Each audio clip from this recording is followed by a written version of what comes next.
Happy Wisdom Wednesday, everybody. So, in light of the privacy breach and the big data scandal that Facebook was under last week, I figured it'd be a good time to bring out a book not on big data but small data. And you might recognize the author.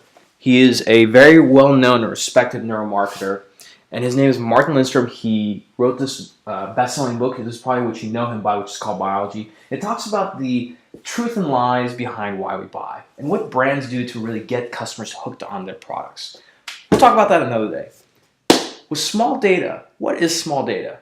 Well, what Martin Lindstrom and his team did was, rather than relying on big data and digital insights, they went to the environments, the homes of the consumers, their workplaces, where they spend time, to drive key observations. Now, big data, don't get me wrong, is very important, but very rarely does it help you identify the needle in the haystack. It does offer very valuable insight, but it's never a complete solution.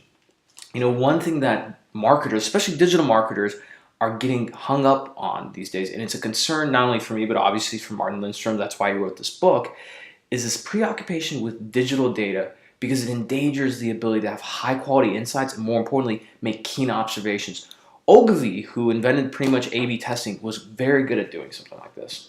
Now, one thing we got to keep in mind, despite all the data we're getting from Facebook and LinkedIn and Twitter and Instagram, it's great consumer insights. It doesn't provide a complete picture, because who our identity is online is more or less a curated, idealized version of ourselves.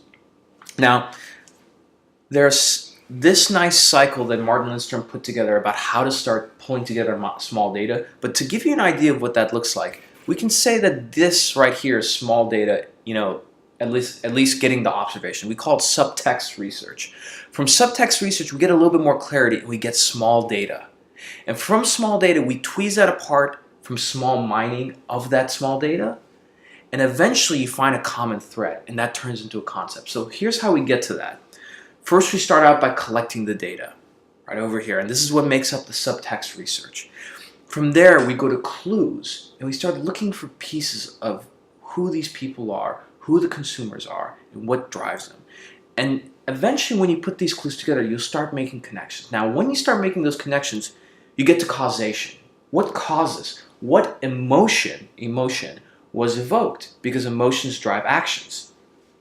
From the causation, we go to correlation, which is, when did this behavior or emotion first appear? And the reason why we're asking this is because we're seeking evidence of a shift or change in behavior or emotion. And we call this as an entry point, because something has entered and catalyzed a change. From correlation, we go to compensation. And in compensation, we want to know, what is the unmet desire? And what that means is really drilling down on this concept of desire, which is a key driver of emotion. If it's not desire, it's fear, but desire is definitely a hell of a good one to start with. And finally, from compensation, we get to concept. And when you're in concept, you have to answer this question, which is, what is the big idea compensation for the consumer desire you have met? So the idea is, you want to understand, what is the desire that's not being met by the consumer, and what's the big idea behind how you're going to reward or compensate for that. Now, last thing I'll say about big data and small data is this, is that if we want to get a good approximation of who we really are as human beings, it's going to require big data, which is coming from the digital world and web and social media, combined with small data, which is keen, insightful observations of the real world. Great book. Go check it out. Leave your comments below, and I'll see you next week.